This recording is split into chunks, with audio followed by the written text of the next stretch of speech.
problem that we're already seeing is that, for example, when people use AI, they're basically offloading their responsibilities onto AI. And and what that means about our brain functioning is that we're reducing the cognitive effort and load. The problem with that is that when you're growing and developing, that's not helpful. We need that, a certain level of stress that's conducive for learning and for neuroplasticity and for complexity to emerge. And without that, if we just writing essays using AI and all that sort of stuff, they're not developing the skills. They're not developing the ability to think critically. Behind every mission, every movement, and every attempt to create change, there's a human story shaping how it all unfolds. I'm Dr. Payal Beri, organizational psychologist and founder of Empathy Storyteller Salon, Disruptive Empathy Experiences, and this is Reframing Perspectives. This podcast is for those change makers, those purpose-led founders, nonprofit leaders, growth mindset individuals, and purpose-driven entrepreneurs who believe the work that they're doing in the world should actually make people's lives better. Each week, I'm going to be sitting down with these change makers who are shaping impact in their industries and communities. And together, we're going to explore the moments, the questions, and the perspective shifts that changed how they lead, how they build relationships, and how they create meaningful change in our world. So if you're someone who believes that impact begins with how we show up as human beings, then you're in the right place. So let's reframe the way that we see the world and the role that we each play in shaping it. Welcome to Reframing Perspectives, the podcast for change makers who believe relationships are the real infrastructure of impact. Hello, Aldrich. How are you? Good. How are you, Payal? Good. It has been, for people who are listening, this is such an exciting moment for me because we were in grad school together, finished in 2011, haven't seen each other since or really talked, not because of any other reason besides just life and whatever it's taken us, and then reconnected. And you were always that person in grad school that we knew was going to go far with the work that you do, the way that your mind works with what you did, and to see all the things that you have accomplished and who you've worked with and where you've gotten to be able to go in the inners of, and of course now the books you've written around it. To me, it's of no surprise. And it's so exciting to have you here to be able to talk about some of the more elevated consciousness of humanity that is so deeply needed and we're starving for right now. So welcome. Well, thank you so much for having me, Payal. It's a great pleasure to be here talking to you now. Your journey, I really was thinking about this, that we finished our clinical psych program, our master's in 2011. And both of us, and anyone who goes into the field of psychology is obviously trying to answer the questions about, what is our humanity? What is our human behavior? How do we connect? How do we process the emotional responses that we're having? All of these things. You and I actually have another type of connection that is similar, as being third culture kids, where we've grown up in multiple different places that have given us a window to understanding a perspective about human values and human behavior that exists, that isn't just siloed. I'm so curious to dive in directly, is that what does that version of you in 2011 now, with the path that you have gone on and through the journey that you have experienced, that training didn't necessarily teach you, but this path and experience of the work and space that you've held has? Yeah, that's a very good question. Something I haven't touched on or thought about in a while. But, it's really interesting how being a third culture kid, that term is relatively new to me. I just learned about it a few months ago, actually. Okay, well, welcome to the club. Yeah, definitely. I was like, oh, that's what I am. Okay.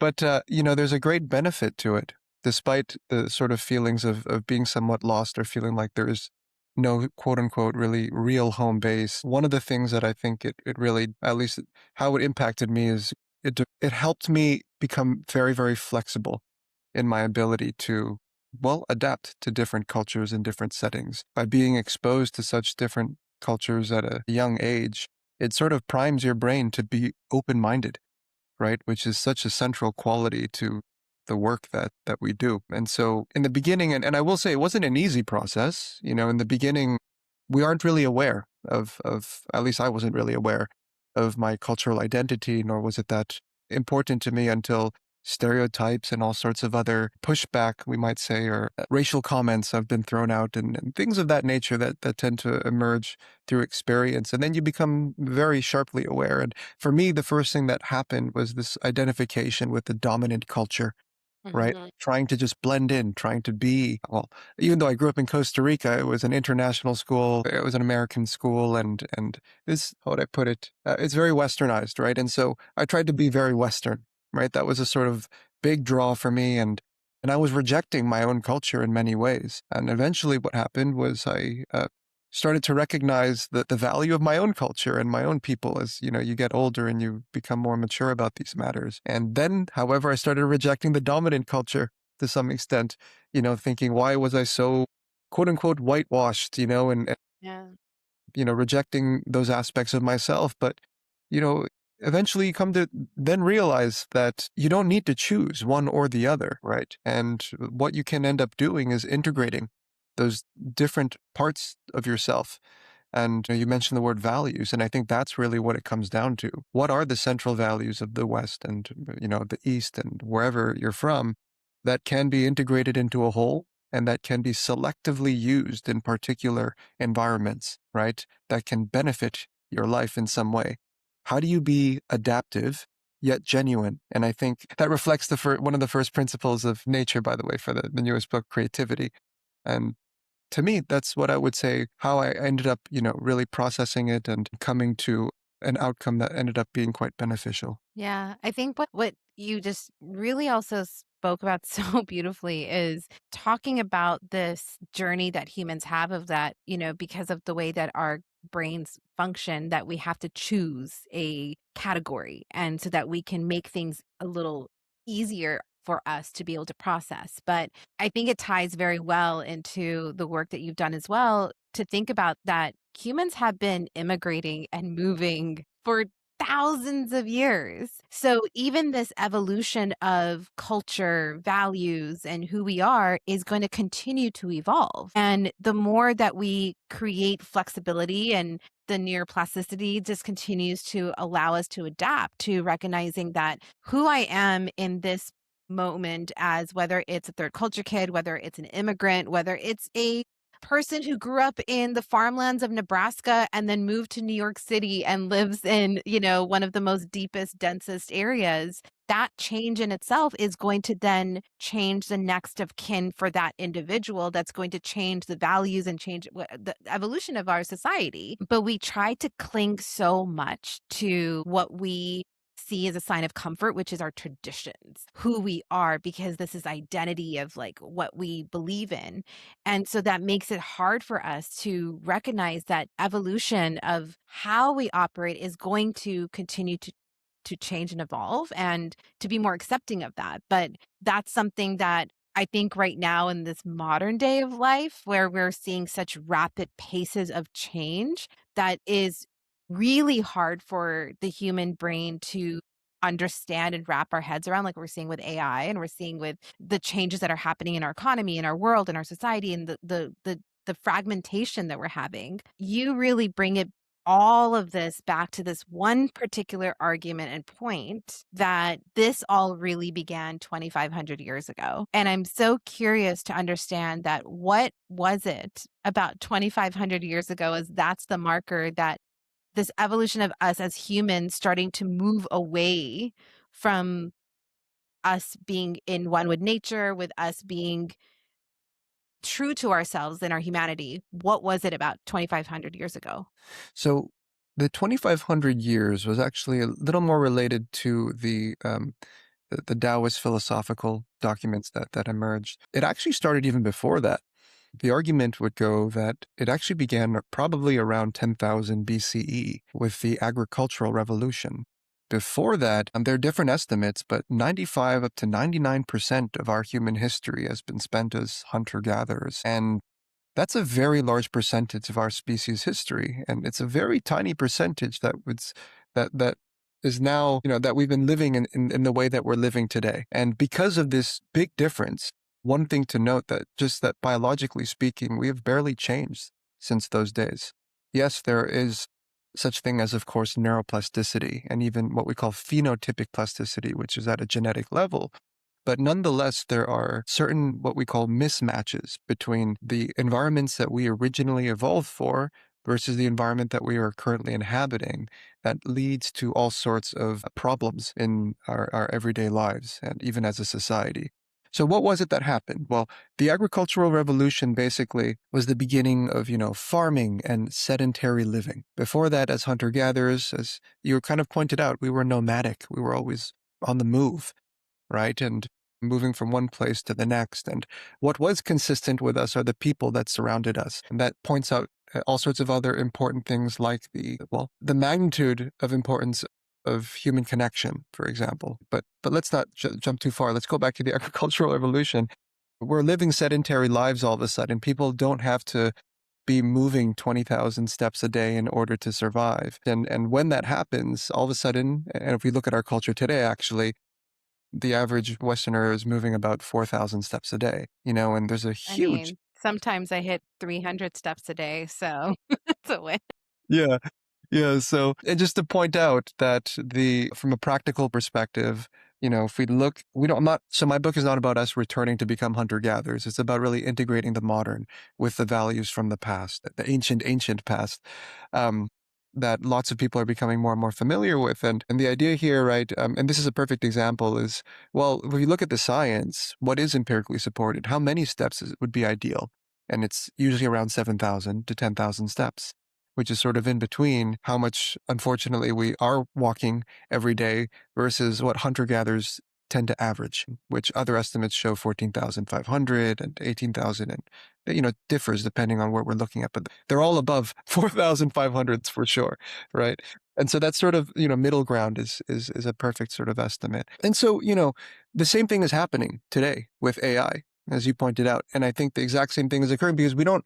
One of the major forces of evolution is actually the conservation of energy. People don't think about that one. And what agriculture helped us do is, well, basically conserve our energy because we don't have to move as much anymore. But it also led to expanded villages and eventually, cities and greater and higher populations, more dense populations. It leads to more competition, leads to for more pressure to perform. It leads to increased disease. It led to malnutrition and all sorts of other consequences that the people who started farming had no idea about, especially at a massive scale. And AI is the same thing now. It's the same thing. We're experimenting with something that we are still very, very unaware of in regards to the consequences.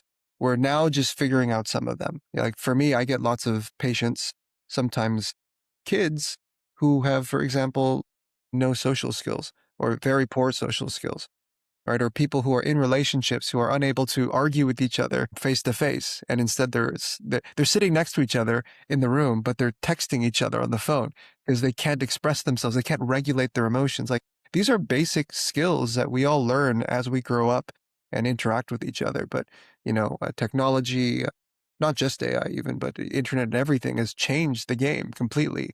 And in fact, introduced an entire new dimension of existence, that of the virtual world. I'm not sure if I answered your question there, if I Yes. went on a complete tangent. No, no, you did Thoughts? absolutely.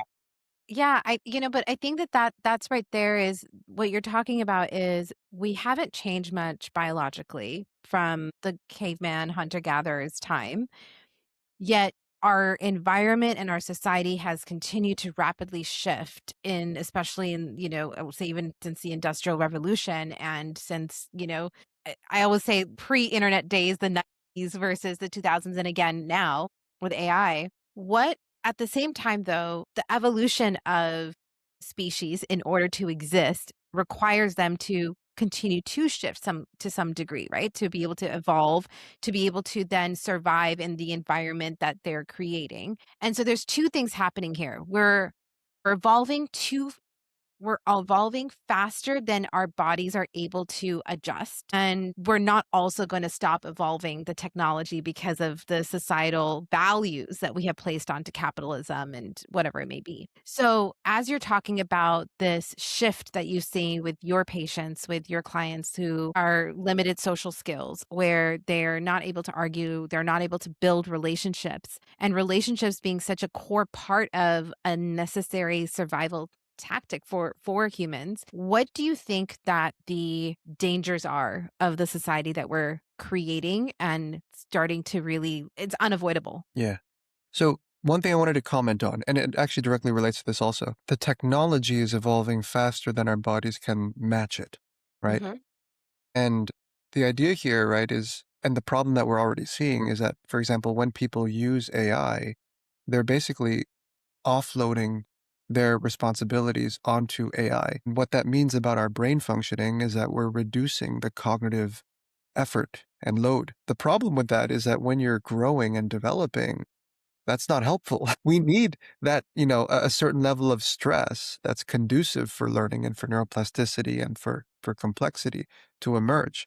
And without that, if we just, students coming up, writing essays using AI and all that sort of stuff, they're not developing the skills. They're not developing the ability to think critically, right? And so what's the concern? The concern is already here, right? I think there was what was it, Dr. Horvath, who spoke out recently, and I think he did like a meta-analysis or a review, and his conclusion basically is that the Flynn effect is no longer actually present, whereby people's IQs were 10 years at a time or so were increasing, right? But this is the first time where the upcoming generation seems to be the IQ is seemingly plateaued, and so we're noticing that, and this correlates, pretty sure directly correlates with the increase of use of technology in classrooms, right? And so it's not that the subject matters have changed or the rigor has even changed. I'm sure lots of people know that these private schools and other schools, not just private schools, can be pretty difficult. There are lots of difficult subjects, but it really is seemingly the use of all the technology that's reducing our capacity. Now, a really far out theory that's kind of fun to entertain is that, well, with our ability to create technologies that can act as our memory, that can think for us, that can do all sorts of things for us, the human no longer needs to evolve. That evolution Mm, suddenly stops and comes to an end because everything is simply offloaded onto technology. That's, of course, I think, an extreme version. I think as humans, we face many other pressures. Even the kids who come in who have, let's say reduced emotional regulation skills, they know that their skills are reduced and they're in there for a reason. Sometimes it's not even their parents, but they know there's something off and they want to improve. So the motivation is there. They just don't know why they're unable to, for example, argue in person or why they have to depend on the phone, right? So sometimes mhm. it's just this lack of awareness. And I think that, again, integrating some of these older values can be beneficial to help us approach AI and technology with more caution as opposed to being impulsive about the decisions that we make, right? Because at the end of the day, it's our attention that is so important.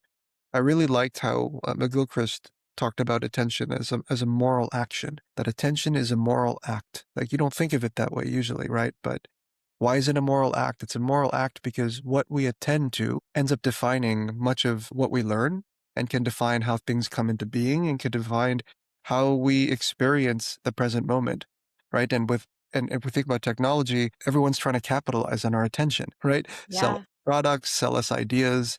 And so the issue with that, of course, is if you're attending to all of the BS and all the polarizing information and all of the propaganda and all this sort of stuff, well, then, unfortunately, you're now defined by all sorts of misinformation, right? And right. and that's a major problem, right? Yeah. Here's one more cool thing that I thought was interesting. I forgot who said this, so I don't know. They mentioned perhaps at one point there's going to be so much false information out there that we cannot rely on anything, and so we will all be forced to live like we lived in the 80s or the the 90s or whatever the case is, where we didn't use AI for everything or where we had to put it aside and so on and so forth. I thought that was also a fun idea. Well, I think that that's also something really interesting because if we look at what's happening is to your point about, that fun theory that we're going to stop evolving, I think it's actually really interesting that no matter what comes in whether it's, you consider AI or technology an obstacle in human evolution, or you consider it to be an advancement of whatever, however you consider it. I think it's actually really fascinating and interesting to think about how still biologically, even if we consciously are like, yeah, we're jumping on this bandwagon for, the new technology, biologically, our bodies know how to course correct. And what I mean by that is we're seeing, because of this depletion, and I would say dehydration of connection that humans have been struggling with since, whether it's with the advent of internet, COVID exasperating that, and now with AI and whatever it may be, we're seeing an uptick in analog communities. We're seeing an uptick in people wanting to connect without their phones. We're seeing younger generations actually, going back to vintage. I say vintage because it hurts, since they think the 1900s or the 80s and 90s is vintage. But, really embracing some of those things because, and I'm wondering, and I'm curious what your take on this is that is it a conscious alert of, oh, I'm going to start engaging in more analog stuff because I'm tired of the technological advances as much as we are in it? Or is it more that our bodies are course correcting and saying like, I need this. We're going to drive this way instead of actually moving into the technological pieces that are starving us of our connection? Yeah, yeah. That's a wonderful question, and I love how you framed it. Because when I think about the mind, I no longer think of it as just our brain, but I do include the body. And that's a very important aspect of intelligence. We know that there is a gut brain. There are more nerve endings that are sent up to the brain from the gut, and the brain down to the gut. And there's all this communication happening between the two. We know that if you know, alter the microbiota, you can, alter personality and cognition and even personality. So I say all this because it's the course correction that you speak of, I think, involves both the sort of abstract thoughts that we have in planning and recognition and a hyper awareness of the issues that are now arising. But again, I think it is also coming from an intuitive sort of moral compass, we could say, that is feeling violated to some extent, right? Like it's just not natural for things to be this way, right? And so the delays of development that we find in individuals, malfunctioning and self-regulation and so forth, I think are a combination of both. And that's a central argument also of the book, as you might know. Yeah. And so when you see this, one of the things that I consider and think about is if we take a specific group of individuals outside of, just us as the larger human species, and we look at change makers, we look at individuals that are working in the thick of psychologists, right? Psychiatrists, social workers, nonprofit organizers, founders, whatever it may be. People who are out there doing the good work, and they're continuously bombarded with the changes that they're having to navigate, the crisis that are now compounded because of the access that we have through technology and what's happening to our brains and the overwhelm. I would say it's kind of like when your computer is overheated, it just shuts down. And just them, you were seeing that in society that's happening. It's like the shutdown. But then you've got these individuals that are out there that are working, the activists. How are you noticing the shift that's happening within them with their gut health, with their gut brain, their mind, their consciousness, and the way that they're able to navigate these moments of crisis and these challenges while they're also navigating their own sense of self? How are people addressing these problems that you mentioned? Yeah, especially the change makers, right? The individuals that are working in spaces, ER doctors who are getting a Yeah. compounded amount of crisis. Yeah. So I don't have a optimistic answer to you about this because I don't think much change is really happening at a level that I think is deserved. I think that with all this new information that's now becoming available, there are people who are making concerted efforts, I think in many different domains of life, But at the same time, there are still a lot of individuals who are, well, rigid and stuck in their own identities and unable to accept realities that go beyond what they're comfortable with. Right. That said, I will say that since the release of the book and getting feedback from many other professionals, there are lots of other people out there who are really trying hard to make large changes in society that I think can really help shift us towards a more healthy trajectory. And so there are many ways in which people have approached it. If we were to, for example, touch on mismatch theory, as an example, I guess the first question would be, what are some of the central mismatches between our species, the way that we lived for so long, the way that we originally evolved and the environments we originally evolved for versus how we're living today, right? And a few things come up. One of them is, as you may have predicted, is social interaction, right? Another one is really related to the different, and within the social interaction, we could say also, is related to alloparenting.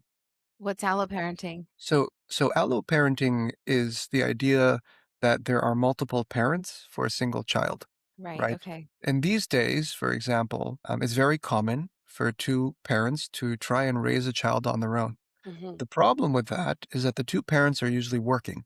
And things, I don't know about you, but are getting very expensive. And it costs money to live and to support a child. It's very easy to burn out as a parent if it's just two people. We are not used to that condition. Humans, there was a study, I think it was looking at Hadza hunter-gatherers in modern day, and I think the proportion was that 60% of the time the child was actually spending time with other parents, whereas Hmm. 40% of the time they were being spent with their biological parents. Mm. And you might wonder, well, what's the benefit of that? Right? Well, one, the parents don't burn out, in which case they can really spend quality time with their child. Another thing is that by being exposed to many other parents, it sort of protects them from attachment difficulties. Say if you had crappy, unfortunately, biological parents who aren't very good at parenting, well, you have other healthy parents that can be surrogates, we could say. Another Hmm. one is that it improves social skills. You have to interact with many others. And by being exposed to many people, you're also exposed to more bacteria. And you might think that's a bad thing, but it's a good thing when you're developing because it improves your immune system. So there are many of these sorts of benefits that play a role in alloparenting, right? So Hmm. that's like one example of something that's often used. Movement is an obvious one that we already touched on. We know that the lack of exercise, it's such a deficit that there's so many health problems today. And one of the issues talking about gut and brain that I find is that some people, for example, they don't want to exercise or they don't want to like they wouldn't use the word be healthy, but they don't want to go to the gym or do things like that because they think it might be superficial. Hmm. But the way that I tell people now is that it's not about superficiality anymore. It's maybe it's a component, but you can go for mental health reasons. We know it's Yeah. like one of the best antidepressants that's out there. We also know that it's very healthy for cognitive performance as well as many different health factors, right? And so again, this sort of connecting the mind and body. And I would also say one more thing here that I think is very important. It's the belief that I think the belief that the mind and the body are separate Hmm. is very unhealthy because it sets somebody up for perpetual conflict, right? If we think about the belief system that they're separate, then you stop taking care of your body, right? Or you just take care of your body and you don't take care of your mind. There are those also, right? Some might say there's a lot of those in Miami. Yeah. But the case is it's important both ways, right? Yeah.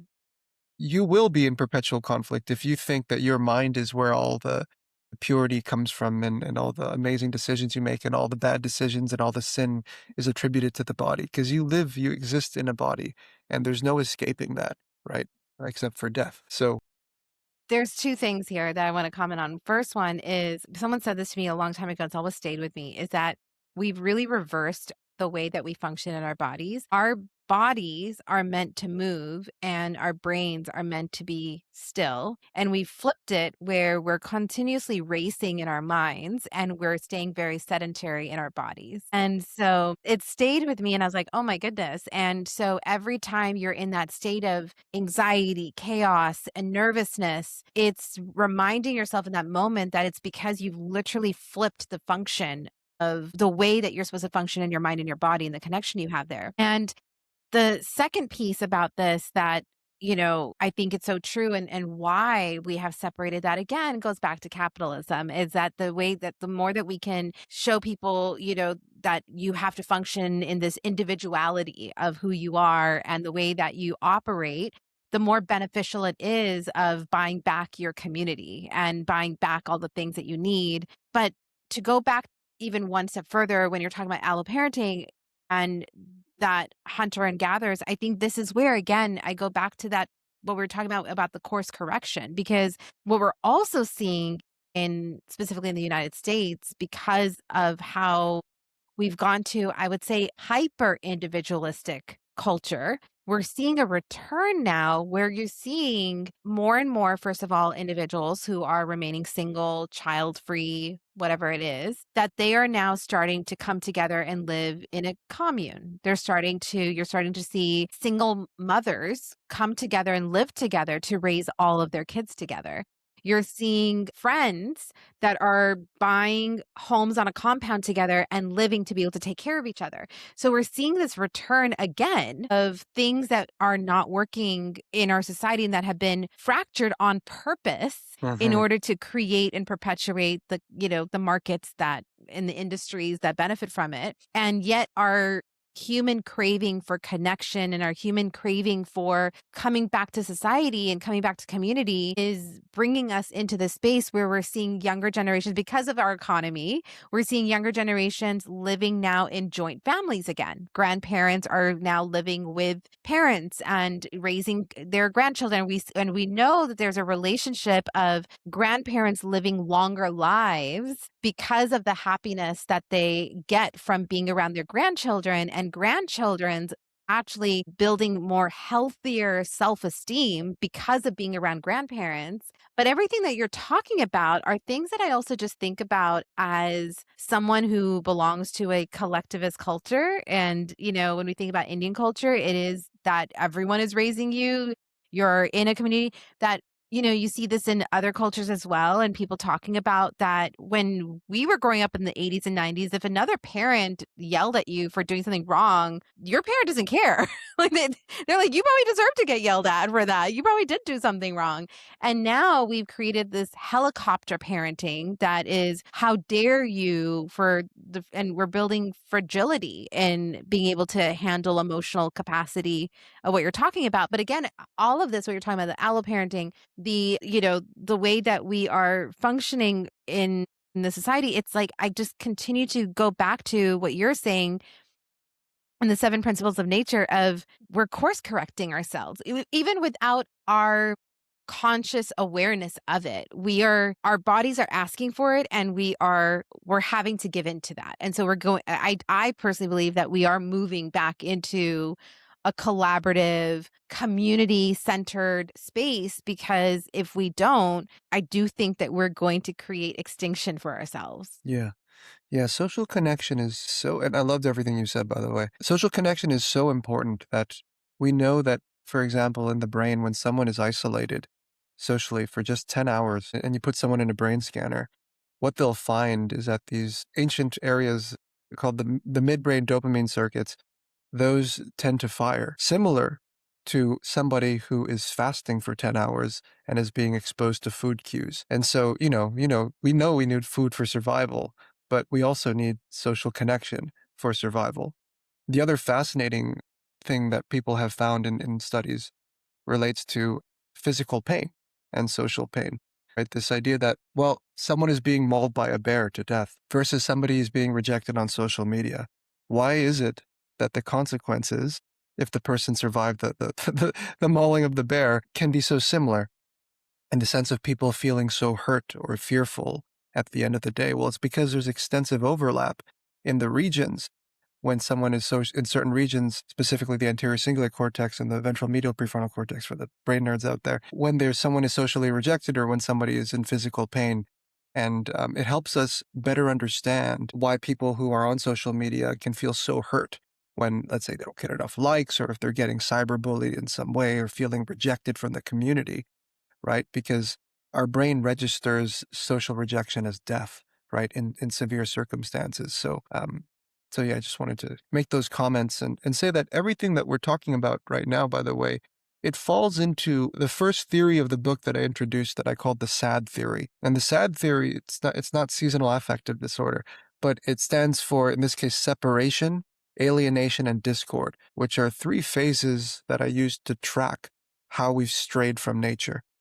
Mhm. And as you mentioned, there is a lot of intuitive pull back into nature, but there are also lots of stragglers out there and others who aren't feeling that pull, but becoming more and more fragmented from the pull of nature, we'll say at this point in time, right? And so this book was intended to empower and maybe bolster people's reasonings for returning to a more natural way of living, but also to help convince those who are not to potentially see the advantages that are involved with returning to nature. And when I say returning to nature, I mean returning to principles of nature. Yeah, can you kind of dive into that a little bit? Because I'm curious that how do you take the world that we have inevitably built and seem to continue to grow into, or the path that it is moving in, that if you don't line up to this path, then you're ultimately going to, self-destruct yourself in a way,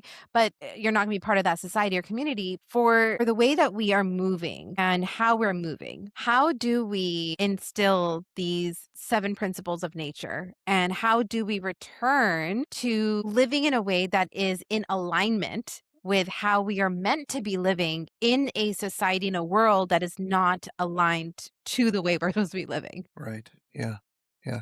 And that's the golden question. I think the first thing to mention would be to share what the principles of nature are, the ones that I identified. Sure, there are more, but these are the central ones that came up from a dialogue between classical Taoism, which is an ancient philosophy of nature, which, by the way, I'm not viewing it as a religion, just for Mhm. anyone listening. It's a philosophy, the way that I approach it, whose principles and way of thinking can be adopted by many different religions out there. So with classical Taoism, neuropsychology, as well as hunter-gatherer literature. So I sort of put those in dialogue throughout the book, and this is what I came up with. And it comes up with a great acronym. The acronym is CPR West. And so the C stands for creativity, the P is process, the R is relationship, which we've talked extensively about.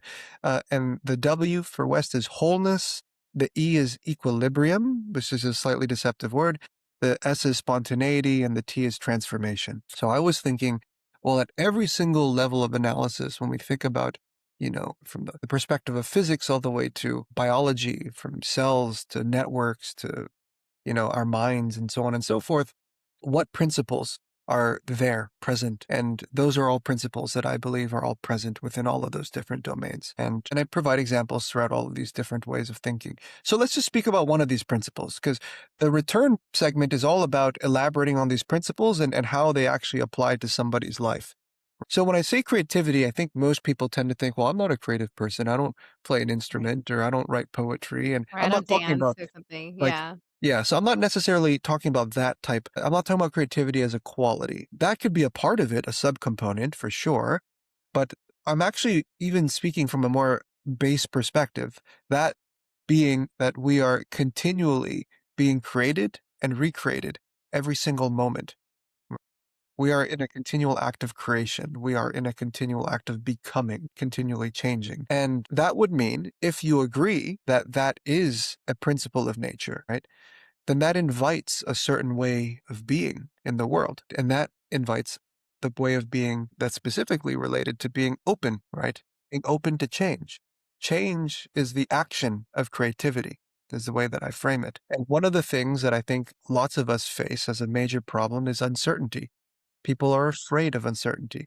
You mentioned before, people cling to their identities. They hold on. They're afraid for the change. Why? Because it's comfortable and because they're afraid of uncertainty. And our brains can react to uncertainty in different ways, right?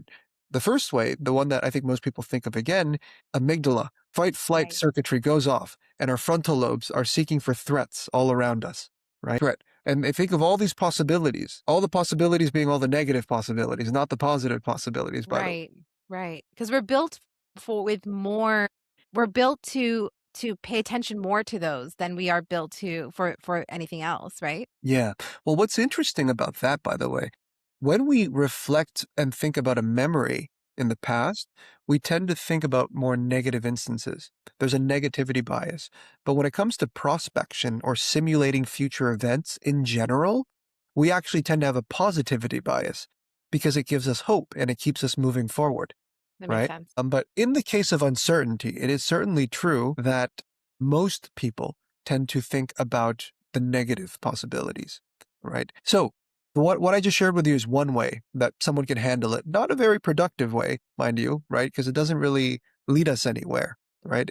So what's another way we can approach uncertainty, right? Well, first, can we look at uncertainty differently? Change is all about bringing in new information, creating new connections, also letting go of old information and refining, right? And so let's see, what is uncertainty? Well, uncertainty, what does it do? It makes us more alert. It gives us an open range of more possibilities when we're faced with uncertainty.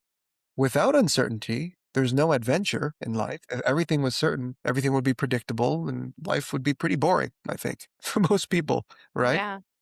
And I like this one comes more philosophical, but some people say that certainty is the death of a question. As soon as you know something is true, the question that was asked is gone. It's unnecessary. Right. But there are questions in life that are perhaps more worthy of answering because those questions have multiple answers to them and the answers continue to evolve through time. Questions like, what is my purpose or, meaning and being and all that sort of fun stuff. So uncertainty can set us up definitely for all sorts of advantages in the way that I've already presented it, right? And so we can face uncertainty in this perspective.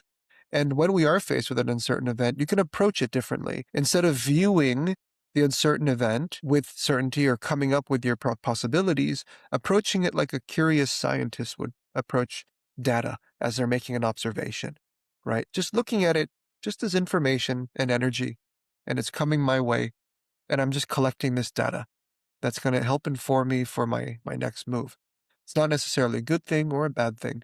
And when you start approaching it from this perspective, what I call a discovery-oriented approach versus a solution-oriented approach, because there is no solution really in uncertainty, Right. right? It's just too unpredictable. We don't know. There's too many variables involved. And so when you are solution-focused, well, it ends up driving you nuts because there is no solution to pinpoint. Some things we just need to live through, right? And so that's one of those circumstances. And when you approach it this way, you find the amygdala starts to quiet. And you find that the frontal lobes and the amygdala start to have a increased dialogue with each other, a more balanced dialogue as opposed to, both of them freaking out in some way. There's a very wonderful Taoist parable that goes with this, if you don't mind me sharing. It's very Please. popular. It's short also. You may have already heard this, but for the audience, if they haven't, it's very useful for a lot of patients of mine. There's a famous, I'll just say I'm paraphrasing completely, but there is a family of diviners. Okay, so they like to make predictions and they're always accurate. And the family of diviners, the father was also a farmer and he had a beautiful horse, right? And this beautiful horse escaped one day.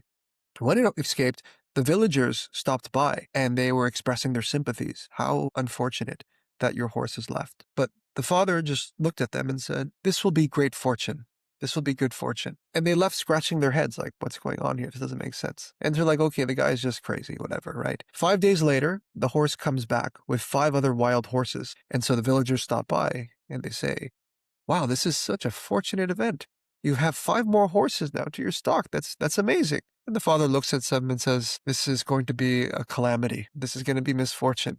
This is not good. They left scratching their heads. This makes sense again, right? A month later, the son of the farmer was training one of the horses and gets thrown off the horse and breaks his leg. And so the villagers stop by and they're like, we're so sorry to hear that your son broke his leg. But the father looks at them and says, no, this will be very fortunate. This will be fortunate. A few months into the line, the army came by to recruit, but the son had a broken leg, so they didn't recruit the son. And they realized later that the son would have been recruited to a battle at the frontiers where 9 out of 10 people died. And so the villagers stopped by and said, wow, this is very fortunate. And the father looked at them and says, no, this is going to be a calamity. Oh, I love that. That's a beautiful, thank you for sharing that. That's really beautiful because it just shares again, for every fortune, there's a misfortune, but it's all about how you look at things. It's all perspective of how you're looking at that moment and that opportunity. And what I find really interesting in this as well is that those villagers are looking at things just for this instance, and Yes. they're not seeing the actual expansive of how does this one moment then influence the ripple effects of life and circumstances that are yet to come. And that predictor model of what it means to create that. I mean, our human brains also are constantly just hungry for answers always. And I find it really interesting to find that balance of, where I'm sure you've dealt with a lot of clients that have high anxiety and are continuously ruminating and ruminating and ruminating and ruminating and don't know how to create that pause for themselves. And being able to recognize that there are some questions that are okay to be left unanswered Mhm. and not to have the continuous why. And then there's some that instead of asking it from the place of why, it's really understanding not what is the cause of this, but what is this now going to create? Yeah, absolutely. That's right. It's right on the money. Aldrich, we could go on forever. I think that what you're touching on is something that our society is really starving for right now. And your book could not have come out at a better time because I think that there is, to your point, I think we are returning back to looking at Eastern philosophies. When, if we circle back all the way to our beginning of our conversation, talking about being a third culture kid and gravitating to the Western culture and denying our own versus returning to one and then finding some kind of balance or the gray in the spectrum in that. I think one of the pieces of that is recognizing how much, Western society actually has incorporated so much of Eastern philosophies, but just renames it and, to make it a little bit more palatable for Western society to accept it. Yeah. And so a lot of, I think, what you mentioned, talk about are things that we are seeing already. We see Ayurveda being called integrative medicine and functional medicine, right? We're seeing yoga take a next level form of expansion here, mindfulness practices, things that have been there for thousands of years. But why is it that the wellness industry has just exploded? Is because when we look at that, we are craving, we are dehydrated. I'll say that word again. We are dehydrated for returning back to the way that we are supposed to be, let's call it resetting ourselves back to manufacturer settings Yeah. and while being able to process the world that we're in. So, Aldrich, thank you so much for being here. Thank you so much for everything you've shared. Again, we could go on forever. Yeah. Definitely want to have you back because I want to talk deeper about just the ramifications when it comes to some of the more challenges that we have as a society when it comes to human suffering and the things that we take for granted and the areas that we're kind of creating gaps in, whether it's our healthcare system, our mental health, the things that actually provide humanitarian safety measures and safety nets that we are finding a lot of holes in, Yeah. and the way that our values are moving towards a thing that's in misalignment with it. But I think what you're talking about in your book, it's phenomenal, it's fantastic, it's timely, it's what we need. I think it's going to help people really find some form of alignment back to themselves. So thank you so much. Thank you so much again for having me. Hi, friends. I have a favor to ask you. If you're finding meaning and you're really resonating with these episodes, I'd love if you could subscribe, leave a review, or share it with your friends and family. Your words help others discover the stories and perspectives that we're exploring over here. And the more that we grow and the more feedback that we get from you through these reviews, the more we can make sure to create meaningful episodes that you're going to enjoy. You have no idea how much it means to me and how much it means to creating these podcast episodes for you. And I'd appreciate it so much. So subscribe, follow, leave a review, and share it with your family and friends. Thank you so much.